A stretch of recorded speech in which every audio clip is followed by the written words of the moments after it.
Hello students, Coromandel fishers याचा English workshop आहे आणि हा इंग्लिश वर्कशॉप आपण आता इथे सोडवणार आहोत. तर इंग्लिश वर्कशॉपचा पहिला क्वेश्चन आहे, आन्सर द फॉलोइंग क्वेश्चन्स. तर आपण हे एक एक करून सोडूयात. पण जर तुम्ही नवीन असाल चॅनलला तर चॅनलला सबस्क्राईब करा, बेल आयकन दाबा. माझं नाव आहे सपना टीचर. फर्स्ट क्वेश्चन आहे, how many stanzas are there in the poem. म्हणजे कवितेच्या किती कडवी आहेत. तर उत्तर आहे 3 स्टांजाज. यामध्ये तुम्हाला इतके ॲक्युरेट आन्सर्स मिळणार आहेत. How many lines are there in the poem. किती ओळी आहे. 24 lines in the poem. So next, list the rhyming words in each stanza. तर प्रत्येक कडव्यात बघा, light, night, sea, be. Second स्टांजामध्ये call, all, lee, sea. Third स्टांजामध्ये आहे हेअर, फेअर, टाईट, साईट. आणि rhyme scheme of each stanza कशी येते बघा. पहिल्या ओळीला कसं, पहिल्या 2 कडव्यांमध्ये ए, लाईन 3, 4 राईम येते बी. मग करेक्ट फॉर ऑल स्टांजा. ठीक आहे, त्यामुळे कसं येणार आहे rhyme scheme, A A B B. Rhyme scheme तुमच्या लक्षात आली असेल. What do the expressions refer to. Leaping wealth of the tide. उत्तर आहे the fish in the sea. आणि किंग्स ऑफ द सी म्हणजे द फिशरमन, म्हणजे मासेमारांनाच काय म्हटले, राजे म्हटले समुद्राचे. At the fall of the sun म्हणजे इव्हिनिंग किंवा sunset time. The edge of the verge म्हणजे the border of age of the C किंवा शोर लाईन, म्हणजे आपण समुद्र किनारा ज्याला म्हणतो ते. तर पुढे आपण बघतो की मॅच द फॉलोइंग. इथे काय आहे, इथे तुम्हाला जोड्या लावायच्या आहेत. आता ह्या जोड्या आपण लावूयात. The wind, child. Dawn, mother holding her child. Dawn म्हणजे पहाट. Sea, mother. Cloud, brother. Waves, comrades. Comrades म्हणजे काय, मित्र. Find and write the lines in the poem that refer to early morning, evening आणि फुल मून लाईट.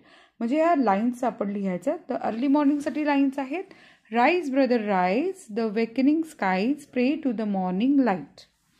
पुढे आपण बघतोय इव्हिनिंगसाठी लाईन्स आहेत, what though we toss at the fall of the sun, where the hand of the sea god drives. Full moon लाईटसाठी lines आहे, and sweet are the sands at the full o' the moon with the sound of the voices we love.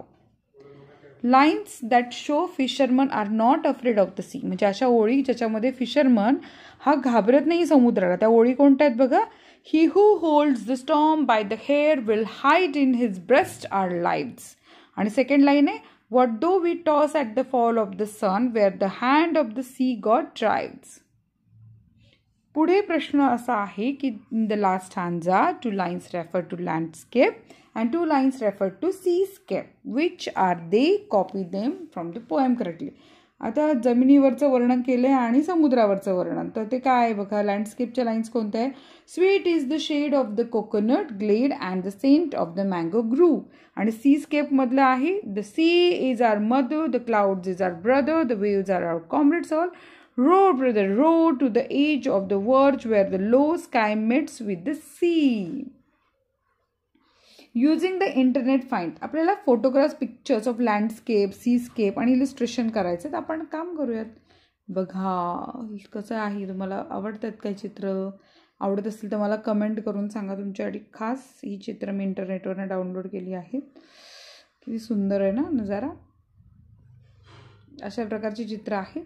So आता पुढे select a few lines from your favourite nature poem in your mother tongue and translate. तर मी काय केलं, nature poem Shravan मासी. तर याचं बघा translation तुम्हाला आवडतंय का. श्रावण मासी मोर ॲक्युरेट इंग्लिश ट्रान्सलेशन. आता इथे बघा, when the holy month of Shravan arrives, the sky bursts open the heavy rains, the clouds storm freely, pouring cool shower everywhere, the wind hums softly. जसं की श्रावण मासी हर्ष मानसी, हिरवळ दाटे चोहीकडे, क्षणात येते सरसर शिरवे, क्षणात फिरुनी ऊन पडे. तर या प्रकारे.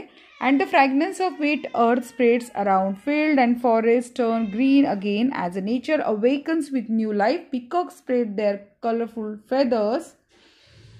वरती बघता इंद्रधनुचा गोफ दुहेरी विनलासे, मंगल तोरण काय बांधले, जणू मंडपी कुणीवा नभी मंडपी कुणीवासे. Dancing joyful in the rain, streams and rivers swell with the water flowing swiftly towards the sea. Shravan brings devotion, beauty and freshness. Human hearts bloom with happiness.